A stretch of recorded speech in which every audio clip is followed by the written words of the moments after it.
Hey people, welcome to Accidental Gods, to the podcast where we believe that another world is still possible and that together we can make it happen.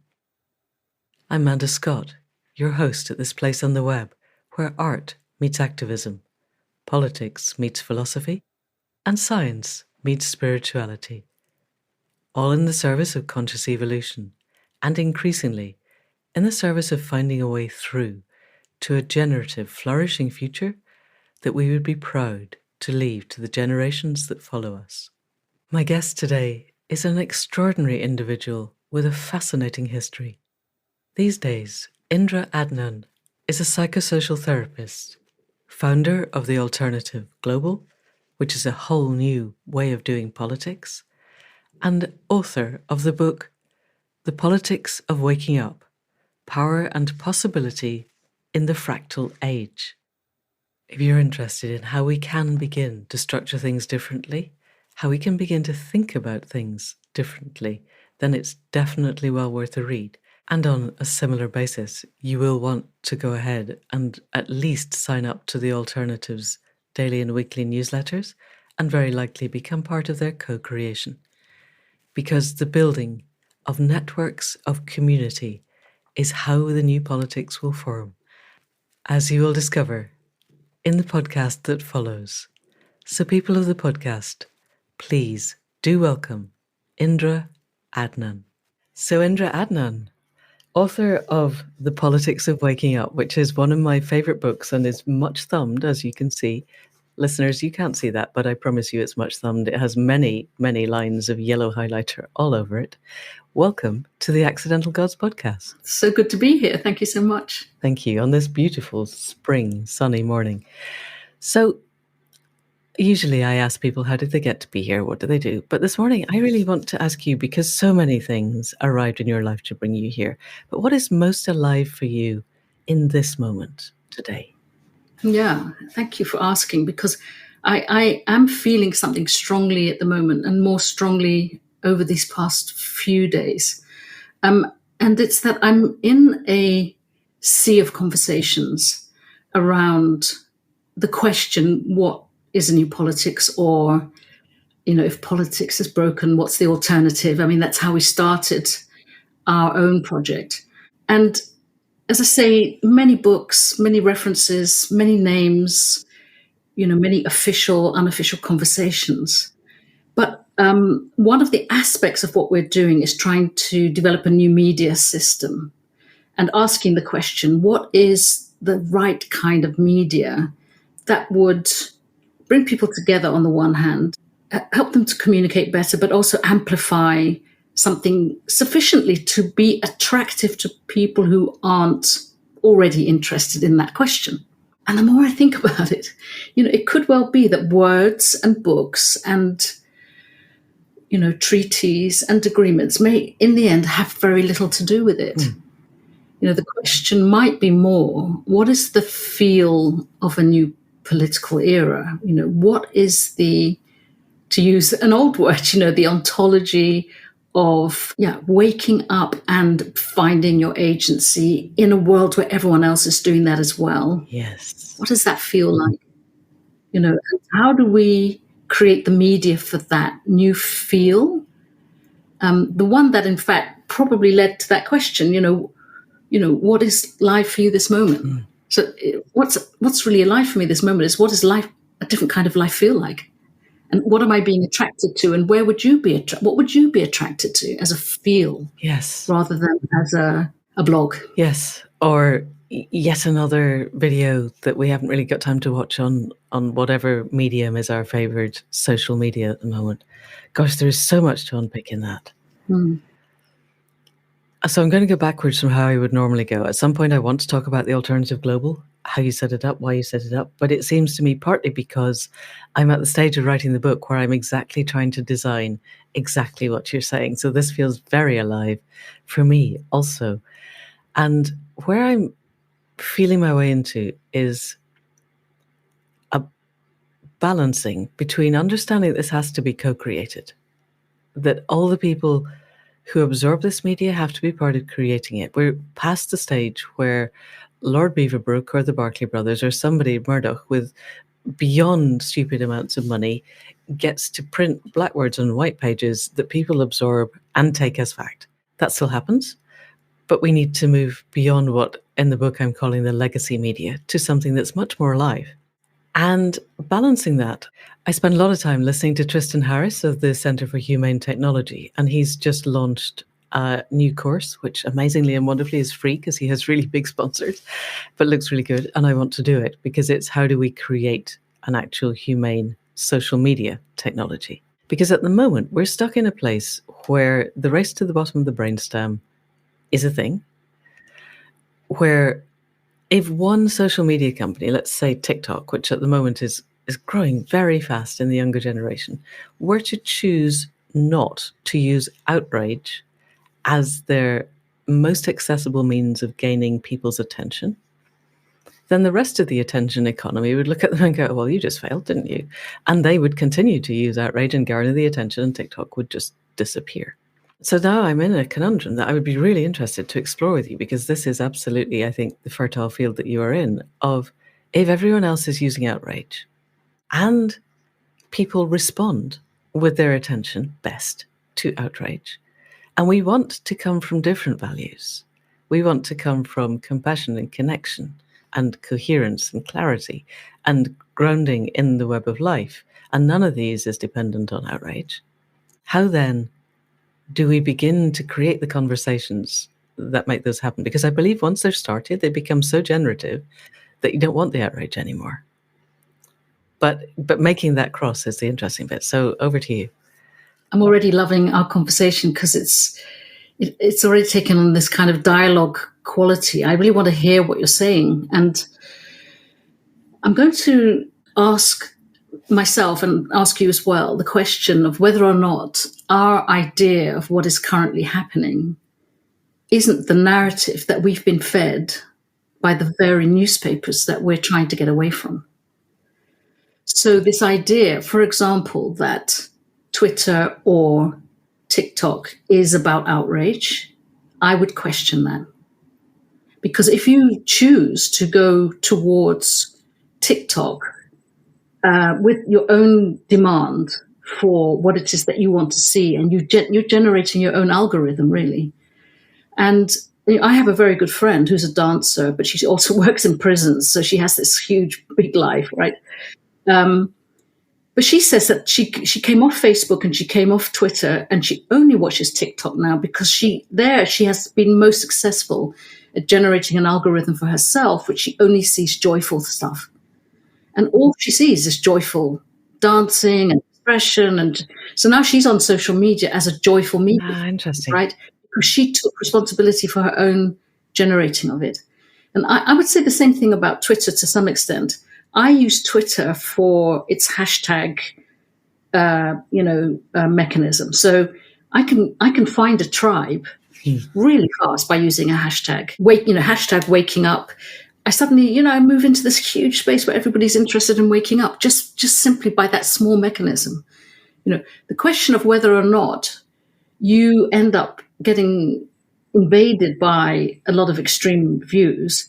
Does everybody? I think my own Twitter stream is pretty benign, to be honest. Oh, you are so lucky. But you've curated it. Because I curated it, and the same for my Facebook. My Facebook's become a place where I find every day new examples of stuff to write for our weekly newsletter. So it's become a resource to me. And I think that, to go back to what you were saying originally about the old kind of newspaper, what I understood through my studies of soft power, and we can come back to that later on, is that wherever there was propaganda, and propaganda is not a new thing in any way. It didn't come through the newspapers. It's a form of relational, governance.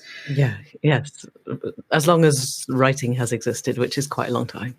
As long as, or even as long as families have existed, what I tell my son is what is correct and what is not correct is, in a way, a form of trying to, shape his mind. So the difference between now and then is that we're much more aware of it. We know that we are in this relationship with power. And that's the thing that changes everything. I'm not sure that the elites or the power will stop or agree to not behave that way. But I think they will end up behaving differently because people are seeing in what way they're colluding with it. Yeah. So I'm colluding with that kind of power. I'm colluding with this kind of polarization, and I can choose otherwise. That's, to me, the newness of this time.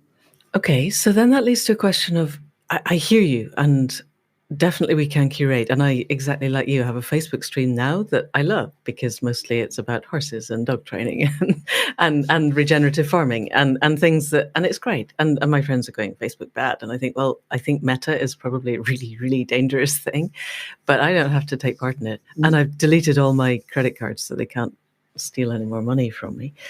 However, so this is something that I cycle around quite a lot.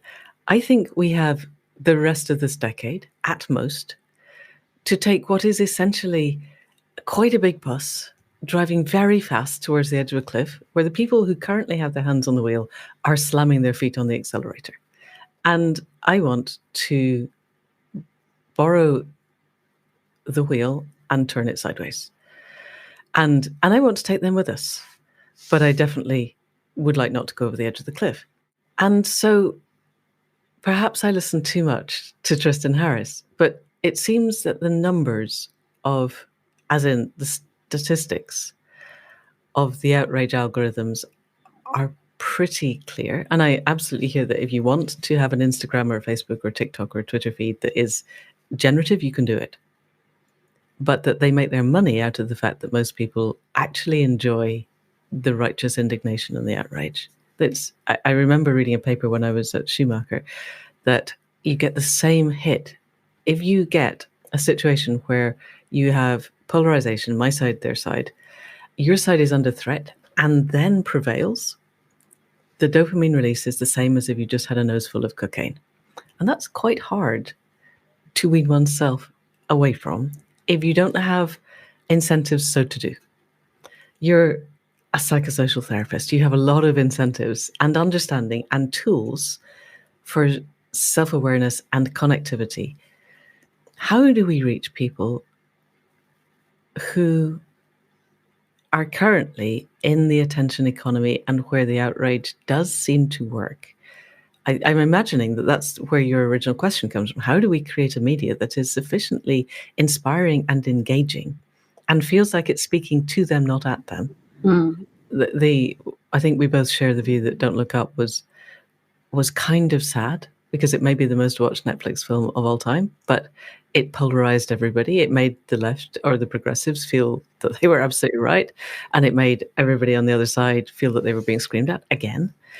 And we need to stop doing that. We need to bring everyone on the bus with us. So have you had ideas of how to do that?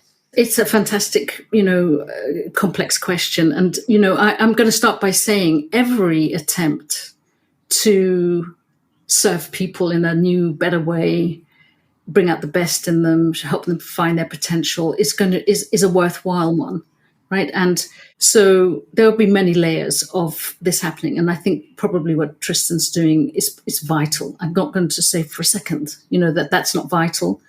In the same way as I would say that, whatever good politics is happening, that's vital.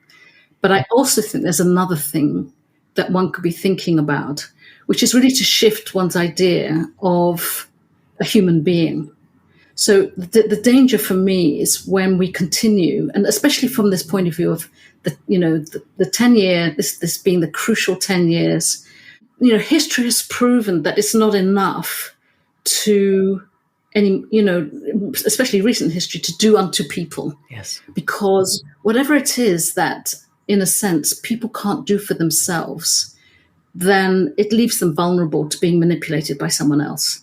So for me, the big game changer is to imagine that people do have the resources to change their own reality.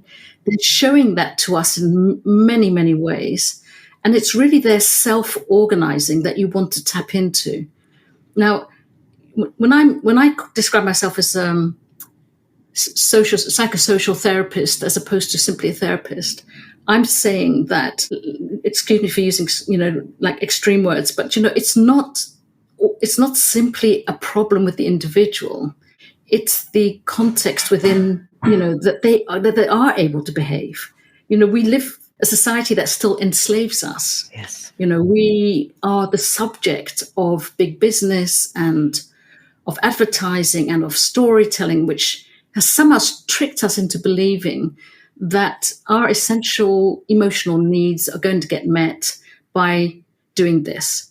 So by buying a handbag, I'll get status. Now, status is important for human survival, and it's a given emotional need. But the idea that I would achieve this by buying something is the trick that has been played on us. So we are addicted to this growth economy in ways that we can't even explain back to ourselves. Why can I not give up sugar? Why can I not give up flying? Why can I not give up meat? It's because all my emotional needs are being met by these things that have ended up destroying the planet. Now, for me, the only real revolutionary shift that is possible is for people to wake up to themselves, to get this sense, that, it's happening to me. I'm the one who has to take back control of my life. I have to take back control of my thinking. And the good news is that there's a lot of that. If you look at social media, it's mostly around people watching themselves in the public space, behaving and performing in certain ways, and slowly beginning to get that they are in control of their own life in some way, or that if they're not, they're going to be totally a victim to everything else that's going on around them. So this, to me, is like a necessary era that we're all going through right now. This kind of, if you were once completely private and you had your own inner life and your own inner logic to everything, but it just didn't work in the public space, right? That's what made you a divided individual. You had a true self, and then you had a public self. And it's the public self that is constantly being harnessed, and then it makes the true self very powerless, feeling that you've got to stay hidden from the public sphere. No longer the case, right? And it used to be the difference between going out to work and coming back home, two different kind of selves. But now you're constantly in the public space. Yeah. And even when you're not thinking that you are, you're trying to be. Every time you tweet something, every time you post something, every time you watch something, you're being counted in some way. And this is the revolution that's happening in my view. Yeah. So the big question then, in response to your big question of how do we do this within the time frame, well, I'm seeing such rapid acceleration of people self-organizing in new ways. And part of me thinks, it's a bit like a wound that's trying to heal. I kind of have to let it do it by giving it the best conditions. On the other hand, I might also help it along, by creating, or adding conditions that would make this accelerate more. And that's kind of where I'm at with it myself, is to not think of people as needing to be told or needing to be saved, but what kind of conditions can I help create in which people could wake up and self-organize and find themselves and take control of their lives back? Because I'm a firm believer that is coherent with a flourishing planet. Yes, this is so exciting. And so, given that, what kind of things can you and perhaps people listening do that will help to create the best conditions for people to go through whatever process they need to find their authentic selves? Because I think I hear that's what you're saying, is it's about each of us being authentic. And that's everybody's craving. Certainly everyone who comes on my dreaming courses, when we get to okay, what is our authentic self? That is when it all begins to be coherent and wakes up. And that gap between my authentic self that I sometimes haven't even met and the self that I project in the world can be huge and feels really vital. So what are you thinking that you can do to help people cross that gap and find the authenticity they crave? Yeah, I'm just going to add one more realm to this, what we're describing, right? So when we say that, or when I said, and you're also saying, and you're well ahead of me in so many of the practices, Manda, with your shamanism and your dreaming courses. And I mean, all of this is just the stuff of this era, right? As people are yearning for it. I would say that there are three realms that we have to acknowledge in the self, right? So there's the inner self, the authentic self, maybe is what you're describing there. The individual that can know itself, right? But also does need boundaries. So I think quite often in the world that we're in, people deride the individual, and a social psychotherapist would say you can't do that, right? If the individual doesn't have a sense of itself with boundaries that maintains privacy and that creates personal security, then it can't be very active in the outside world. It's just vulnerable and weak, actually. So the sense of self is very important, and the ability to hold that. But the sense of self as somebody in a community, like a community self, is also very important. Well, it's vital, and that's often missing from people's sense of self. So, you as Manda sitting in front of your microphone, I see you, but I also see the dense networks that you're part of. You are a community person. You've built your community around you. When you describe that community, it describes you. Yeah. The third aspect of that is, the planetary self. So you can describe the world you live in. You are aware of the world you live in. You're thinking about the globe. And you're thinking about, I sense it as three different ways of describing this thing beyond your immediate community. You can describe it as a world, you can describe it as a globe, you can describe it as a planet. But that will, and then there's that, and then there's the beyond that. But that exists in your mind. How that appears in your mind is probably different how it appears in mine. And different people would describe it as a globe because they're thinking geographically or geopolitically, and others will think of it as a planet because they're thinking of it naturally, and then others still will think of it as a world because they're thinking my world, the world, and then they have a sense of what that is, but it's mostly to do with the way they look at it. But everybody has these three realms of self, community, and beyond. Yeah, and they're all part of the self. So this idea that you're either an individualist or you're a socialist is fake in my view. It's one of the things we have to reclaim. Okay. That politics has divided us or judged us to be part of this tribe or that tribe. Yep. But that's one of the things we have to undo and unlearn, because in fact all of us are all of these things. Yes, beautiful. Okay. And so understanding that, how can we create the conditions in helping people to live in those three parts in a state of internal and external balance? Yes, I didn't answer your question, actually. I realized. But it's beautiful, and I love the three realms. I think that's really useful for all of us. So I'm glad we went there. But I'm really interested now in what we can do then. So the first step is always, these are all coherent steps. But to know oneself is very important. But then to move out of oneself is also important. And from a solutions-based, perspective, to know others that you live with is very important. So, to move into your community, for example, and to know others is a simple act of rebellion against the fact that you were, judged to be of this tribe or that tribe. You have been categorized left or right, or in or out, or yes or no. This is what the mainstream media has done to you. Yeah. And for you to move out of that pre-categorization and move into your community to know others is a core first step. You develop a new self when you do that. And then to go further, and this is really the subject of my book, to move deliberately into relationship with others that you don't know, and to find conversation opportunities, and eventually link up with what I call the usual suspects in a community, the people who are always trying to do the work of enriching your community. I feel these are the political actions of today. eventually you can be part of, anybody can be part of what I call community agency networks.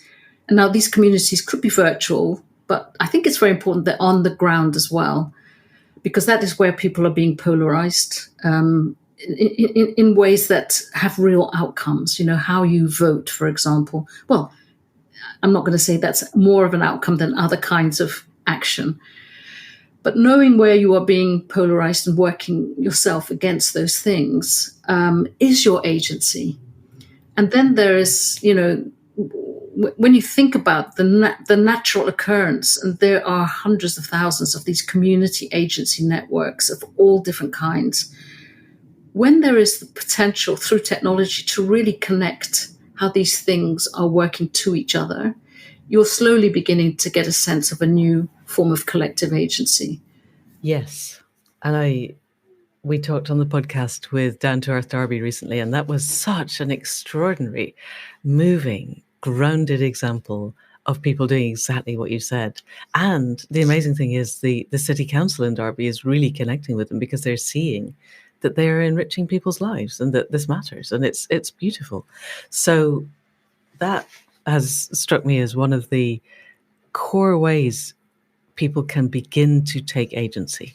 And if I've understood your CANs, the climate action networks, funnily enough, it started out as something that, I'll tell you how it started out, that when we were beginning to think of how do we counteract this polarization, and not forgetting that we started this initiative having spent 10 years in a political think tank, I jumped ship on the day that Jo Cox was murdered, because it seemed to me that at that moment it became so clear to me the relationship between this deliberate polarization and something much worse than that. How people could, as you rightly say, through the work of the amygdala, be driven so crazy that they might actually murder somebody in the process.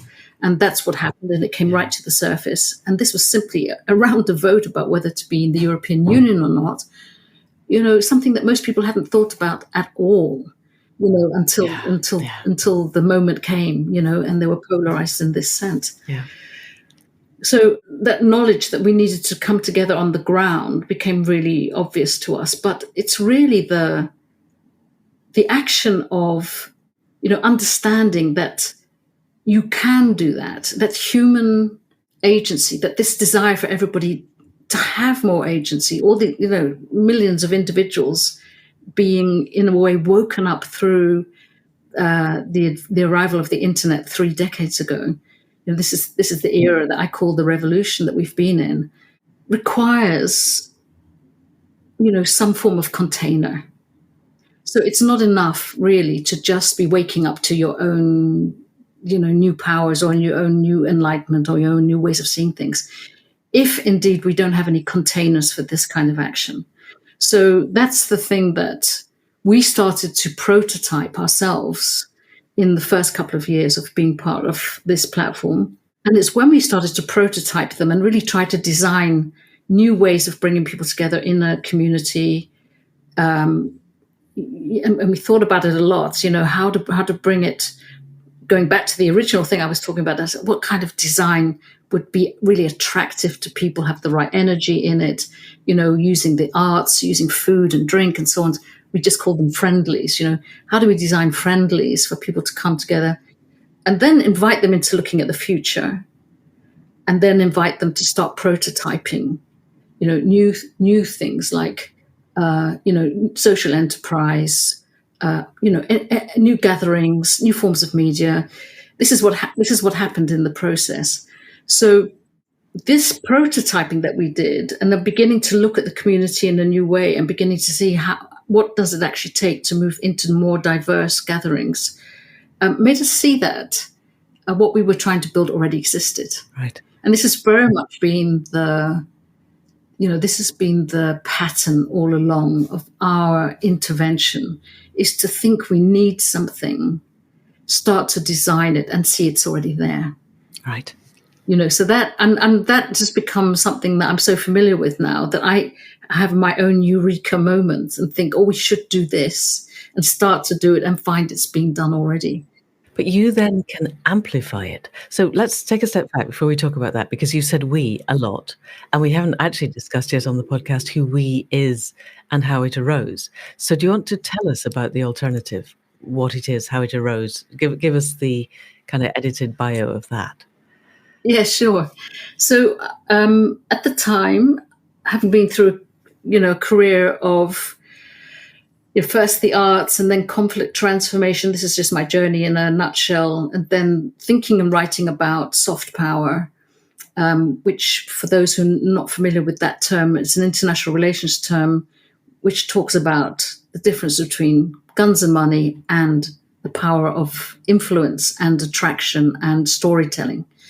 So I actually wrote about this for about 6 years for The Guardian, and I did a lot of consulting to governments. And I eventually ended up with this hard truth that, unless you go into politics and understand what politics is and change that, you're not going to achieve, any of your goals. So I joined the political think tank.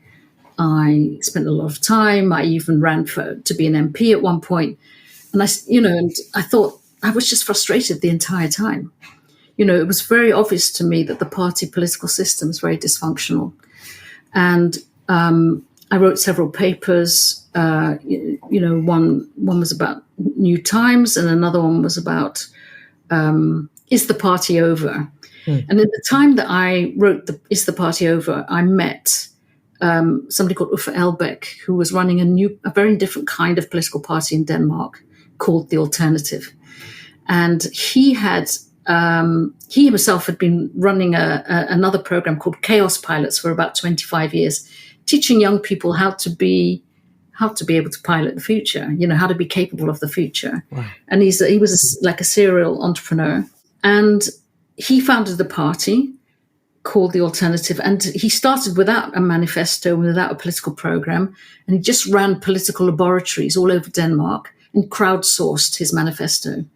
And on the basis of that, he was elected into parliament. Well, I should say he was already culture minister because he'd been headhunted by the Liberal Party there. But he only lasted for a year as culture minister before he thought, I've got to get out of here, right?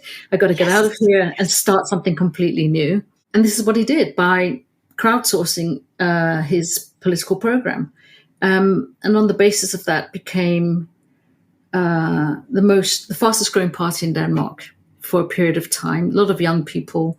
He got about 10% of the vote, which is amazing. It's more than the Green Party's ever had over here. Yeah, but it is a proportional system. Yeah, we don't have a chance here. That's why we never started a party ourselves.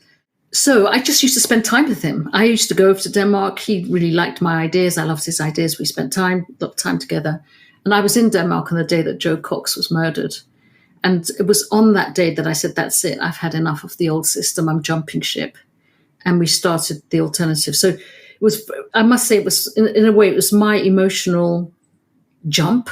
That's, that sort of started this thing. But I was joined by my partner, Pat Kane, who is a writer and a singer and wrote a book called The Play Ethic and has always been the editor of our daily alternative and the weekly newsletter. So, yeah, I could talk for hours about Pat too, but maybe we'll invite him onto the podcast and he can talk for hours. Yes, that's right. And the third person in the triangle at that time was a young girl called Maria Dorothea Skov, who had been with Denmark, with the rise of the alternative in Denmark, and then very smartly moved to London and offered herself as an intern. Wow. Which was an amazing thing to do, actually. And she's been with us all ever since. She's a designer and she's also a community manager, so to speak. But she also has her own animus, which is that she's a great believer in the leisure society.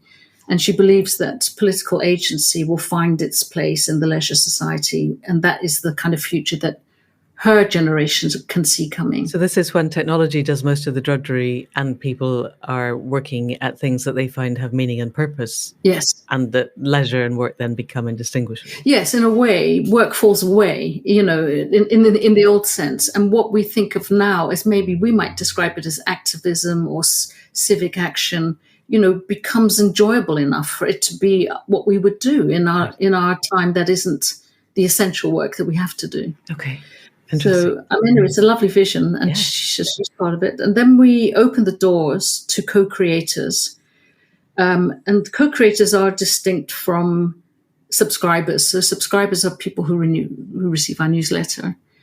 But we invite people who want to give actual time to the alternative. And we've got about 800 of co-creators. Yes. That in itself is difficult to manage. So it's an unfolding powerhouse, if you like. But we've also got some key organizational partners that we identified right from the beginning, and they would include Perspectiva. I don't know if your viewers are familiar.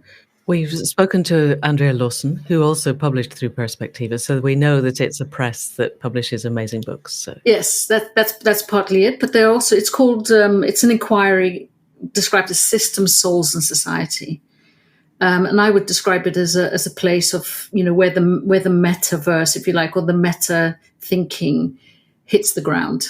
So it operates at all of those levels. And it's founded by Jonathan Rowson, who himself was a grand chess master, a very fascinating person. Hello, Jonathan.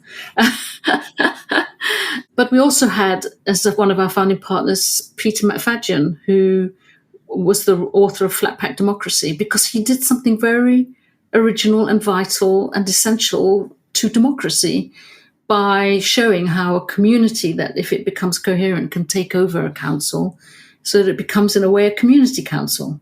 And it's modelling, and has been modelling for quite some time now, for over 6 years, how to do that, how to be, how to get right into the system with people power. So, also Simon Anholt, who was the founder of The Good Country, something I think other people could explore. We had a number of beautiful artists. It was along the I-We world axis. Was David Wood, who's the founder of London Futurists. Right. So we've always had a tech. I need to talk to all these people. Yeah, he's a totally fascinating person. He wrote a book called The Abolition of Aging. But he is just a very good-hearted man in tech, who's had an incredible history of himself of invention and design, and now is very engaged in being able to move into the future with technology as a form of all of that support that I think that we described that we need as we let go of our old ways of being and move into our new ways of being. Yes. So there's so much to unpick in there. I want to go back to the CANs, the community action networks, whatever we're calling them. Can you describe a little bit about someone listening, how they could engage with this, either with you or what it would feel like and what the logistics would be of doing that in a local area to create something that works? So the prototypes that we are starting are, they're small and they're hardworking in terms of we're trying to map, every step of the way. So if you were to join us, we're currently prototyping in several places around the world, actually, but also in the UK. And we're using the ULab process. I don't know if you're familiar with that, Otto Scharmer's ULab process, to help us not only be able to articulate the steps in the program, how you move from gathering together the people who are already doing the work, moving out into a much more diverse community, how to then go from there to looking at the future and building these prototypes that I described to you. We're always in that process, designing and modeling. So if you were to join us, even tomorrow, you'd become part of that journey. And if you were right now in Wandsworth or in Knaresborough or in Birmingham or in, where's the other place that's going on? Well, in Hackney, you'd have somewhere easy to join in the process. On the other hand, also in Mexico, we're doing that now, and in South Africa, there's different parts of the world as well involved at this moment. Through the ULAB process, it's in 90 different countries. And if I listen to what they're doing there, it's more or less what we're doing as well. Okay. So in 90 different countries, there are places where people are beginning to build community agency networks. If you want to join something that's been going for a while, that's already quite established, I would find either an eco-village or a transition town that's established near you, because at the heart of that is the same principle, being able to connect the flourishing of a human being to the flourishing of the community, to the flourishing of the planet. And there's so much good practice already there, and the tools and the methods are available, and the community is already there. Yeah. So that's definitely, we're connected to transition. If you're close to an eco-village, these all have, they have their presence online. You can find out if there's one near you. But what I'm trying to emphasize is that it's about you moving into relationship with others at a community level. And at this, what I describe as the cosmo-local mentality, right? So it's not, some of you listening will be thinking, yeah, I'm not so into this, small, flat, not very slow action. But when you think about it as a cosmo-local entity, which they all are, what we're describing is how when you are engaging in these practices and you're engaging in the reporting of what you're doing, in the way that we were talking about right at the beginning, whether you're tweeting about it or you're Facebooking about it or you're Instagramming about it or TikToking, you will feel that everything you're doing is relevant and others are doing it as well. Yeah. So it's part of a global movement of people doing this kind of work. It's just that we've named it in a certain way.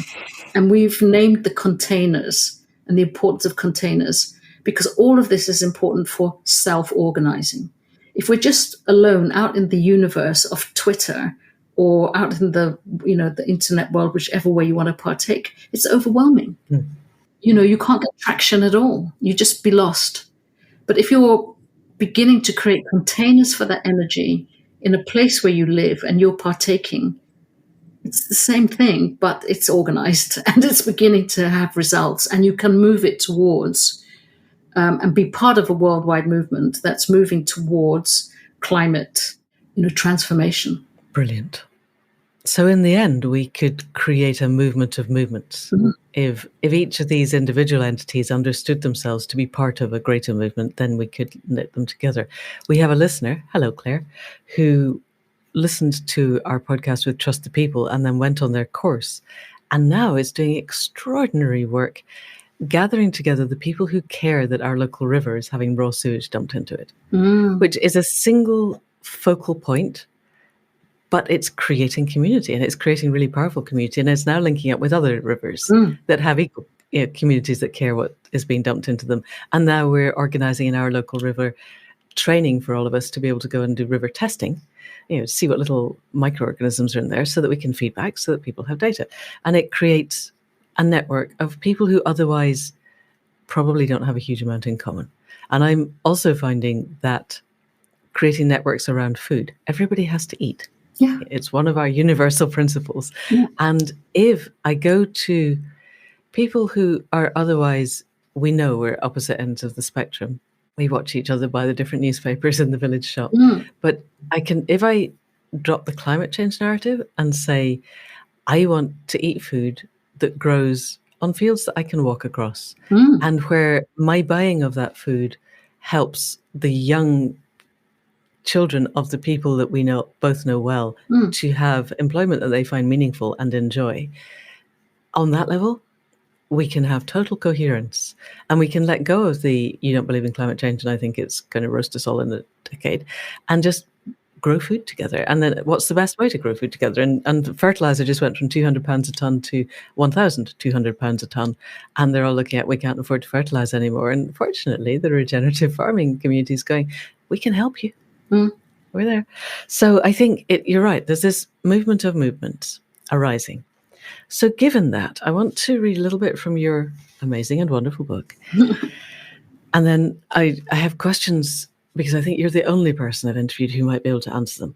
So what you wrote is, what is needed today is a completely new political idea that puts the need for human agency, rather than abstract ideology, at the heart of the project. This would be a political framework that meets the desire for coming together and healing in the process of taking back control of our lives. It would connect people to a more sustainable, as well as a technologically enhanced economy. Now, if I'd read that out at the beginning, we'd have been unpicking that line by line all the way through, but we're nearly towards the end. But I'm really interested in the mechanics of how we create a new political system in the timescale that works, which can supplant the old one. Because I think you and I are both agreed that the current political system is utterly dysfunctional. I have slowly, over the course of doing this podcast, come to realize that it's too late to try and fix it. And therefore we need a whole new political system.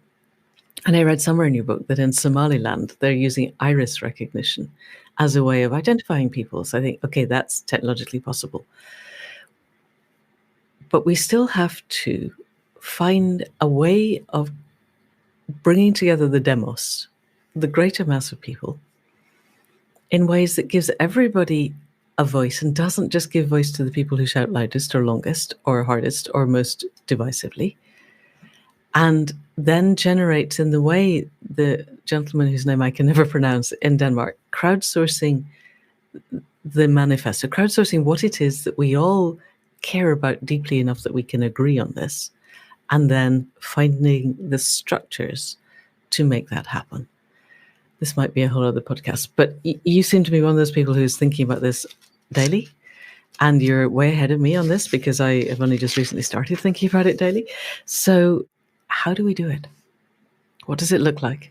Yeah, I mean, you forgive me, I'm going to just answer your question directly, because if you can hold the undeniable truth that none of us know anything, right? But on the other hand, we can sense a possibility. And so all I'm going to share with you now is what I sense is possible. And I can also sort of see it in my mind's eye. And the reason I can put my faith in it is because it's very natural. It looks like nature. And I can see so much evidence that it's already happening. Right? So what I'm looking at is this movement from a chaos of the era of human agency beginning to self-organize, right? And through that self-organization, just imagine that as hundreds of thousands in this country, or millions of cans everywhere, people simply moving into relationship with each other, beginning to hear their own voices and making decisions together about things, right? Right in the midst of that is also arising what I call a new economy. So people spending their money differently, people learning about things like community wealth building, how to pull back the money from the wider economy into their own place so that the people can thrive there. These are all things that have been going on for 10, 15 years and are now coming into the limelight. Those communities, those cans everywhere, becoming connected to each other. We're in the process now of understanding how the cans can move into relationship with each other and begin to share the knowledge, the methods, the tools. This will accelerate the more people can understand the reality of climate change. So in a way, we wouldn't wish for it, but we know that this is going to happen, that the more people feel the reality of it, the more they'll start to do something that makes them feel better about it. Right now, we're still on the brink of that. We don't see the need so much, but we will do. It's going to accelerate. And the technology has to be ready and waiting for that. And that's the thankless task of a lot of people who are building that system now, right? The difference between simply the popular voice and an organized popular voice is massive, right? And the missing link that I found for myself, I needed to articulate was this notion of a parallel polis, right? So if we keep trying to organize under the current system, we'll only ever have this power of our voice and, our protest and our influence. We're demanding something and it's not going fast enough. In a parallel polis, we have the power of changing the way we act, changing the things we invest in, changing our reality in the place we live, and seeing how others are doing that everywhere else around the world. Right. This becomes a new source of power. It's already happening. What happened over Facebook, Mark Zuckerberg was clever enough to capitalize on what was already happening. And so he sort of, in that old way, siphoned off all of the capital that was being generated there by the people joining Facebook. So one of the key things is, how does this new technology own its own data, be co-owned by everybody that's in it? That's a game changer. So we're not anymore in hoc to the mega technology, inventors of the current day. We don't have to be owned by. We start to own it ourselves, right. And that also is a part of the parallel polis. So it's this sense of something is genuinely taking shape, and the parallel nature of it means not that it wants to overthrow the government. It doesn't have that kind of character. It's more that it wants to be in a much better partnership with the old system or with the current government than we have right now. We can't be in partnership because we're not constituted. We can only have a voice, and then we're being manipulated all the time for our voice. But if we had a space in which we were constituting our own power in ways that actually started to make new decisions, and create a new economy, all the while fueled by everything that we've been describing in this podcast, Manda, by people moving into themselves, a new understanding, a new narrative, a new idea of what it means to be alive, a new idea of flourishing. The final piece of the puzzle is that we need this alternative media system, because if people can't see the work they're doing reflected in the public space properly, they'll keep thinking that they are powerless and that they're not making a difference. One of the early roles of the Alternative Weekly is that people are saying to us, I didn't realize this was going on. I didn't know all of this was happening. I'm also doing this. I feel myself reflected in this. There isn't anywhere really for people to feel that coherently. And I'm not simply talking about what we would do, but what we would do in partnership with all the other people also trying to do that. And that being a co-owned system, whereby all the people doing the action can upload into this system before it's, transmitted as news coming from that system. So it's not simply a new newspaper. It needs to be a new media system. Right. But once these things are in place, then you have a genuinely new source of power. And that can be in itself have systems of governance that start to make decisions across the whole space. Now, when that is in place, it's a little bit, to me, like, if I imagine it in the future, it could be like in the UK, for example, instead of having a House of Lords, we'd have this permanent, parallel polis, where you can always have access to what the people are doing and thinking, how they're spending their money, what is being generated. And really what the government will be somewhat reduced to doing is serving that space better and spending our taxes in a way that suits this other half. But not other half, it's not a half. I mean, it's the 98%, yes. Right? Only 2% of people are members of political parties. But this 98% is really showing what is going on in the wider society. So this is my vision of a parallel polis. Now, that is a new political system. Now, the question is, could that ever happen in this amount of time? I think the key to that is looking back at what has already happened and realizing that the real problem is that we can't see it. It's not visible to us. This is already happening, but we can't see that it's happening. And so therefore, it's too slow for us. But if we did all of this work I'm describing, where we ourselves commit to being part of that system as opposed to the other one, that shift in yourself is the shift. So I'm going to invest in this now rather than invest in that. Yeah. And I believe this is possible rather than this is inevitable. Right. That inner shift is the biggest one. And I can imagine that happening because I've been part of that kind of shift before. Yes. And the more people who join, we get exponential growth. I am really put in mind of an amazing Marge Piercy poem, and I cannot remember the name of it, but the last few lines are, it starts when you say we and know who you mean, and each day you mean one more. And I think, and this is exactly what you're saying. It starts when we say we, when everybody joins and goes, okay, I just don't want to be part of the old broken system. Yeah. I want to create a new world, and I'm going to start doing it here and now, in spite of the framework that we're leaving behind. That's so exciting. It's an incredible time we're living in, honestly. I feel that really strongly. Yeah. Yes, Joanna Macy says there are souls queuing up to be born now because it's so exciting. Yeah. Okay, yes.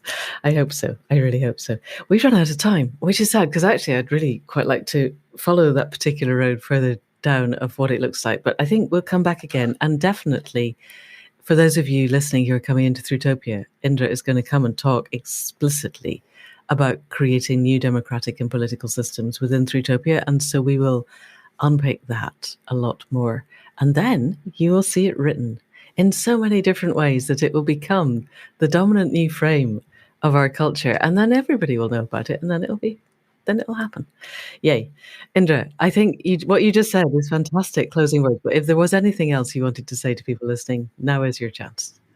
No, I mean, I want to thank you because the way that you are doing this is exactly what is needed.